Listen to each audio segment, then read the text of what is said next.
दोनों भैया बोलो सतगुरुदेव भगवान की जय हो। ये बाबा गोस्वामी तुलसीदास जी ने एक अपने शब्दों में व्यक्त किया। परमपिता परमात्मा ने, सतगुरु ने उनको प्रेरणा दी कि बिन सत्संग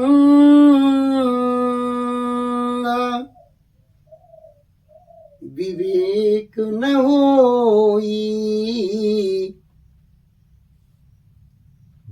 राम कृपा बिनो सुलभ न सोई। वो प्रभु की कृपा, वो जो सब में रम रहा है, वो राम, खंड ब्रह्मांड सब में वो शब्द ध्वनि, वो ऊर्जा, वो शक्ति, वो कृपा करे। और वो कृपा कर रहा है, बाकी अवरोध मस्तिष्क में हम खड़ा कर लेते हैं। हम लक्ष्य पे ध्यान नहीं देते। या संत से मिलना है, किसी महापुरुष से मिलना, तो वो भगवान है। कहा नहीं है परमात्मा? तुम्हारे भीतर बाहर सब जगह व्यापक है। हरि व्यापक सर्वत्र समाना, प्रेम से प्रकट हो ही नहीं जाना। ये बाबा गोस्वामी तुलसीदास के। तो ऐसी दृष्टि कब आएगी? दृष्टि तो जब लाओ, कोई लाएगा कि ये स्वयं के ऊपर कब दृष्टि, विचार दृष्टि है। ये नेत्र की दृष्टि अलग चीज है। अंदर विचार से कि सब में भगवान है, मेरे प्रभु, ये स्वीकार कर लो, मान लो। वर्तमान में तो वर्तमान में जी रहे हो, तो कर्म योग भी हो रहा है, ज्ञान भी योग हो रहा है, भक्ति योग हो रहा है, सब योग हो रहे हैं, सहज हो रहा है। यहाँ माया कहाँ गई? तो ये विचार दृष्टि परिवर्तन जब होगी, हाँ, तो ये जीव स्वतः मुक्त हो जाए। मुक्त है वो, तो पहले भी मुक्त।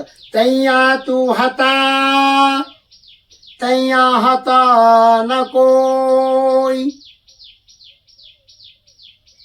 बीजक में एक साथी में आता है कि जब तू था तब कोई नहीं था। तैया तू हता, तैया हता न कोई। छठी तेरी हो जगी। छठी मतलब ये जो छठा केंद्र है, एक तो ये अर्थ लगाते हैं हमारे संत, और एक छठी का मतलब है कि आप भूल गए, गर्भ से बाहर आए, अंदर तो याद रहा आपको, ज्योति प्रकाश देख रहे थे, आनंद में थे, और बाहर आते ही आपको दुनिया का कल्चर में मिला, आपकी स्मृति भटक गई। एक साथ आपको नाना प्रकार के जो ये दृश्य मिले। आप जीव क्या करे? अब यहाँ के जीव भाव आ गया, जीव, आत्मा और परमात्मा। परमात्मा कोई और नहीं। शब्द सुरती एक हो जाए, आप बिल्कुल शांत हो जाओ। ये पूरक है एक दूसरे के। बाहर जागृत में आ गए, आप जीव कहलाते हो, खाते पीते हो, जीव कहलाते। जाना ही तुम्हें हो जाएगी। हाँ, आगे देखिए।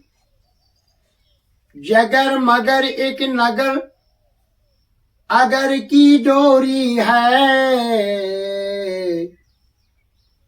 और चीनो संत सुजान शब्द घन घोर है।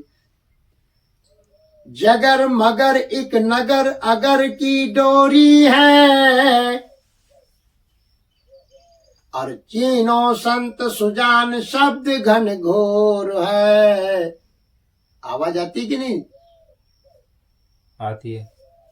ये अनंत नाद सुनने, अनंत ध्वनि। हाँ, प्रैक्टिकल सुन लो। और बाहर से भी आवाज आ रही है, पक्षियों की आवाज को भी सुनो, आनंद लो। कितना सुंदर बोल रहे हैं, देखो, पक्षी भी प्रणव अक्षर बोल रहे हैं। सुनो आप इनकी आवाज।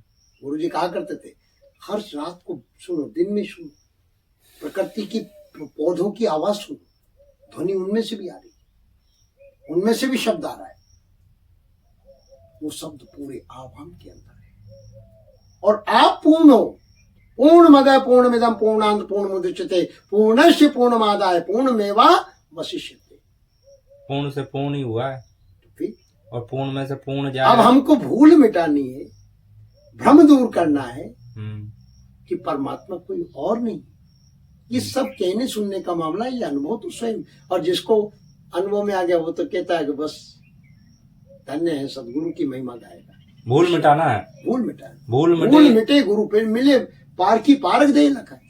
पारक है वो शब्द, पारक परखना, विवेक से परखना, अनुभव करना। भाई जो दिख रहा है इसको अनुभव करो, शरीर को करो, शरीर के भीतर आपको रचना क्या है इसको करो, काया का भेद, और इससे परे आप अलग हट करके अपने आप को देखो। स्वयं मुक्त है। स्वयं मुक्त। तुम्हें किसी ने बांध नहीं रखा, तुम तो उड़ जाओ, तुम बाहर भीतर कहीं भी जाते हो, जा सकते हो, जा रहे हो, सूक्ष्म आपका कहीं भी चला जाता है। ये सूक्ष्म भेद है मुक्ति का। मुक्ति का। मुक्त कोई बांध थोड़ी रखा है तुम्हें, तुम तो स्वयं भूल में बंध रहे हो, मान्यताओं में। एक मान्यता तो वो है जो आपको इस ओर ले जाती है, एक मान्यता वो है जो संसार में बंधन डालती है।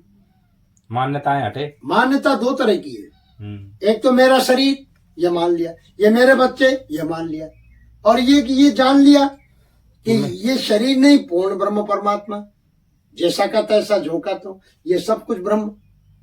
तो ये जानना है, ये जानना है गुरु द्वारा। समझ लिया ना, जान लिया कि एक ब्रह्म द्वितीय नास्ति, ये द्वितीय का भाव ही नहीं है, सब में परमात्मा, जान लिया। एक पल में जानोगे, जब भी जानोगे। आज मत जान लो, चाहे 1000 साल लग जाए तुमको, मतलब जो चाहे 1000 जन्म लग लेना, बार बार आते रहो, समझना ये स्वयं को मानना नहीं, जानना है। जानना, मानना दो तरह का है ना। एक तो ये भी मानना कि जो हम आप चर्चा कर रहे हैं इसको भी स्वीकार करना पड़ेगा, मानना पड़ेगा, और इस पर विचार करना पड़ेगा जो वाणी चल रही है। अच्छा। और एक ये मान लेना कि ये मेरा परिवार, ये मेरा, तो ये कहने में तुम लौकिकता में कह दो, बाकी चित्त के अंदर इसको बिल्कुल मतलब महत्व मत देना। अच्छा। कि ये सब परिवर्तनशील है, जो अंदर है वो तो वहां भी परमात्मा, वो पुत्र रूप जरूर है, बाकी पुत्र भाव मत रखना। पत्नी में परमात्मा देखना, शिव पत्नी तुम में परमात्मा देख ले, हो गया कल्याण। तुम पत्नी में राधा देख लो, हो गया कल्याण। तुम पुत्र में बाल कृष्ण देख लो, हो गया कल्याण। आप पत्नी को भाव बनाना है, करता तो वही नहीं, गुणों में बरत रहे हैं, तुम उसको भोक्ता मान लेते हो। वो तो क्रिया है, ये प्राकृतिक खाना क्रिया है, श्वास लेना क्रिया है, वो तो होगा प्रकृति का धर्म, और आपके द्वारा होगा। साक्षी तो पावर तो आप ही है, पर आप उसमें दुखी मत हो जाए। जिस क्रिया को करने में आनंद की अनुभूति होती है, योग हो गया। जिस क्रिया को करने में आनंद प्राप्त हो रहा है, योग जल पान कर रहे तो आपको आनंद मिल रहा है।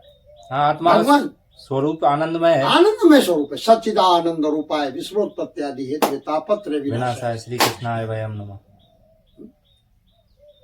तो आगे देखो, डोरी आई, कहां से आई ये डोरी? अधर से। डोरी आई अधर से। अब डोरी क्या है? ये सूरत। सूरत रचना करती करती खंड ब्रह्मांडों से, और आपके शरीर को भी सूरत ने रचना किया है। आई ऊपर से, परमपिता परमात्मा से सूरत मानी शब्द से अलग हो गई, उस परमात्मा से अलग हुई और रचना कर ली, रचना करके भूल गई शरीर को, काया। ये बिना, तो कबीर साहब ने ज्ञान गुदड़ी में हमने पढ़ा है, और स्वामी जी कहा करते थे कि बेटा ये पढ़ो, तो उसमें हमको बाबा रामदयाल गिरी मंत्र पढ़वाते थे। तो उसके इसको जरा देखो, तो उस समय समझ में नहीं आती थी। वो कहते थे ज्ञान गुदड़ी पढ़ना, तो उसमें ये जो काया का रचना का भेद दिया है। सूरत की सुई निरत का धागा, शब्द की टोवन लगाई रे, गर्भ में काया गुदड़ी बनाई। वहां भी सूरत माता की काम करती है। अगर सूरत और पुरुष की, अगर सूरत निरत दोनों की एक योग नहीं हो, तो आप सृष्टि की रचना नहीं कर सकते। कर सकते? उस समय दोनों एक हो जाते हैं, सब हो जाते हैं ना। करके देखो, और आपको वो याद रहे ना रहे, बाकी हो रहा है, ये अनुभव में आ गई बात। सूरत अभिमन्यु को 6 चक्र तक, ये छठा चक्र है, और 7वां जो चक्र है ये बुद्धि, और इससे ऊपर 10वां द्वार, ये सारे चक्र जो अंदर के और भी है सूक्ष्म, ब्रह्मरंध्र वगैरह और सारे ही हैं। पर गुरु जी कहते हैं यहाँ तक तो आओ, बाकी तो सदगुरुदेव भगवान खींच लेंगे। सहज में आप कोई खींचातानी मत करना, आप तो रिलैक्स देखते रहना, ऊपर चले जाओ गगन में। कोई चक्र के चक्कर में नहीं मत पड़ना। आप तो यहाँ आकर देखो क्या आ रहा है, वो भी आप। और कुछ बातें ऐसी हैं जो ज्ञान मार्ग से आपको साक्षी भाव से विवेक से अनुभव करना है, और ये प्रकृति को जो देखने में आ रहा है वो प्रकृति है, वो ब्रह्म है जो देखने में आ रहा है, देखने में आ रहा है, और आप देखने वाले हैं। देखने वाले। तो सूरत और शब्द यानी कि अंदर जो उच्चारण हो रहा है ये भी शब्द है वर्णात्मक, और अंदर का जो भेद है उसको भी शब्द कहा संतों ने, उसको नाद भी कहा, ध्वनि भी कहा, उसको समझ सकते। ये मानो कि अंदर ही परमात्मा ने स्वयं अपनी अनंत शक्ति, और वो स्वयं भी इसमें बैठा है, बाहर भीतर सब जगह व्यापक है। वो सत्य पुरुष, वो साहिब, वो परमात्मा, वो सतगुरु। आवश्यकता है अब कोई तो हठ योग के द्वारा, कोई कर्म योग, कोई ज्ञान योग, कोई भक्ति योग, कोई ध्यान योग, और एक हमने सतगुरु कबीर साहब ने सीधा सरल रास्ता बनाया कि इन सब योगों से हटके सुरती योग। सुरती योग, सुरती योग सहज। सुरती योग क्या है? सहज में सुरती आपकी हर जगह काम कर रही है। सहज में जहां बैठे हो, जहां बाकी आप शांत रहो, अपने लक्ष्य में रहो। जैसे